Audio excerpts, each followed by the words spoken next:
What's next? Oh, wait, I thought you asked a question already. It's the three heads. Okay. That's okay. Just two quick ones. Any updates on Shattered, and what book are you reading right now? I'm reading The Road by Cormac McCarthy. Do you guys have Cormac McCarthy here? He's one of the best American writers alive. He's fantastic. He wrote All the Pretty Horses. And this is a book called The Road. It's the grimmest book I've ever read. It's so apocalyptic. It is apocalyptic. It's about a post-apocalyptic scenario where this one father and his little son are some of the only survivors from a unnamed disaster, whether it was an asteroid that hit the Earth or whether it was a nuclear disaster. I haven't gotten there yet. They haven't described that part, but he's a phenomenal writer, great writer. And what was the other question? Shattered. Yes, Shattered. I got an email from the president of MGM last night, and they are having a rights fight on Shattered. Shattered was made once, years ago, and they're having a bit of an argument over the rights. They claim will be resolved. So we'll see. It may push the time we shoot this thing from before the end of the year to the beginning of next year.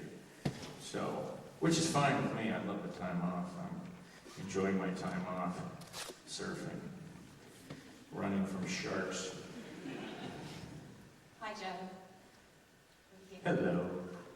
I was wondering if you have created a backstory for Shepard beyond what the audience knows that allows you to play him as a more complex character than, say, the writers in the script allows, and if so, can you tell us a little bit about that backstory? Yes, I have, but I don't think it would be good to share with you.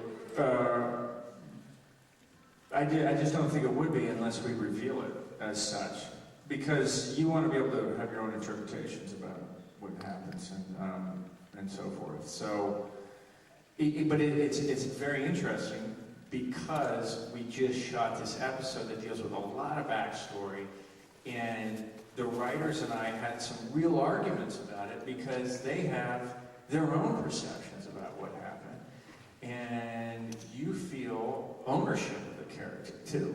I mean, you're like, I created this damn character, but the truth is you didn't really create it. They also helped create the character. So because you live with the character for so long, you just assume what you have in your head and the imagination you have for that backstory is the reality. And so I had to recalibrate what they said the reality was. For example, they had him coming from a wealthy background, but I never saw the character coming from a wealthy background. And, you know, once you establish backstory, it's there.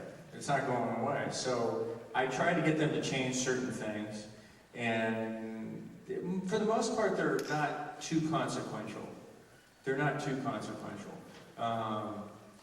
They still work. They all work. But it's an interesting thing because it is a collective endeavor that we're in, and you do have to come to some consensus about what the character is, where he's going, and everything else. And it's fascinating. The conversations are fascinating in that regard. They're probably different than any other conversations in most workplaces because they are of such a subjective nature.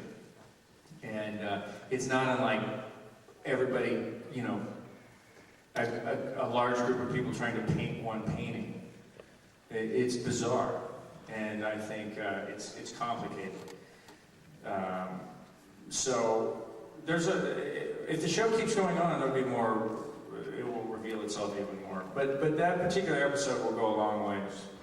So they even introduced my ex-wife, which I forgot I had. So. Hey Joe. Hello. When you're on the set and you walk through the Stargate, Yeah.